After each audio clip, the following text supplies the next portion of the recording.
The year is 476 AD. You are standing in Ravenna, the last capital of the Western Roman Empire. A 13-year-old boy named Romulus is about to hand his purple robe to a barbarian general named Odoacer. No battle, no siege. He just hands it over. The greatest empire the Western world has ever seen does not end with a roar. It ends with a boy taking off a coat. But here is what the history books get wrong. Odoacer did not kill Rome. Rome was already dead. And the real cause has nothing to do with barbarians. Go back to 165 AD. The empire is at its peak. Roads from Scotland to Mesopotamia, aqueducts feeding 1 million people, grain ships arriving from Egypt on schedule. It is not just a civilization, it is a machine. And then the soldiers come home from the east carrying a disease nobody has a name for yet. The Antonine Plague burns through the empire for 15 years. Between 5 and 10 million people die. Fields go untended. Tax revenue collapses. The army loses soldiers faster than it can replace them. The empire survives. But it is not the same empire anymore. A century later, the plague of Cyprian kills 5,000 people a day in Rome alone. The scholar Kyle Harper, in The Fate of Rome, argues that these back-to-back pandemics did not weaken Rome temporarily. They broke it permanently. Fewer people, less food, less tax, less army, and suddenly 1,000 miles of exposed border becomes very hard to defend. This is where the money problem starts. More soldiers are needed. The treasury is dry. So the emperors do what struggling empires almost always do. They cheat the currency. A little less silver in each coin. Then a little more. Then more. By the 3rd century, coins that were once 90% silver contain less than 5%. Peter Heather, in The Fall of the Roman Empire, calls this one of the central engines of Rome's self-destruction. Merchants stopped trusting the coins. Trade contracts. The network that tied Britain to Egypt and Spain to Syria begins to snap. Then the political collapse arrives.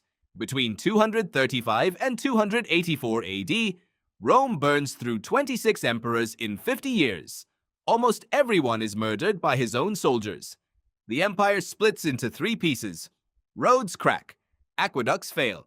Brian Ward Perkins, in The Fall of Rome and the End of Civilization, tracks the archaeological evidence and shows that the material standard of living across the former Roman world takes over 1,000 years to recover. Not a transition, a collapse. The empire reorganizes. It splits east and west. The eastern half, Byzantium, survives for another 1,000 years. The western half limps forward, thinner every decade, its cities shrinking back to villages, its borders leaking. So when do the barbarians actually show up? By the 5th century, Rome is already paying them to guard its own frontiers. The legions are full of Germanic soldiers with their own chiefs and their own loyalties.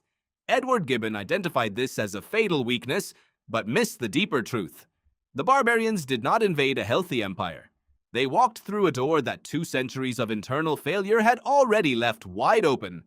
When Odoacer removes the robe from young Romulus, he is not ending Rome. He is filing the paperwork on something that ended long before he arrived. And this is the part that should stay with you.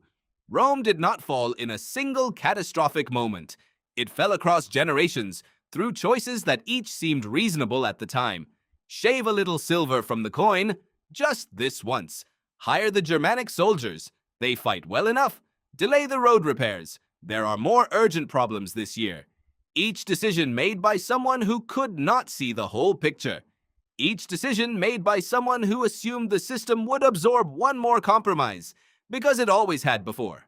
Ward Perkins ends his book with a point that has haunted readers for 20 years. The fall of Rome was not inevitable. It was not written into the nature of empires. It was the result of choices, made too slowly, by people who believed that something as vast and powerful as Rome could survive one more delay, one more shortcut, one more year of not fixing the thing that actually needed fixing. The year is 476 AD. You are back in Ravenna. The boy is handing over his robe. The city is quiet, and the empire that organized half the known world has not been destroyed by its enemies. It has been quietly dismantled, decision by decision, by the people who were supposed to hold it together. The barbarians did not kill Rome. The question is simpler and far more uncomfortable than that.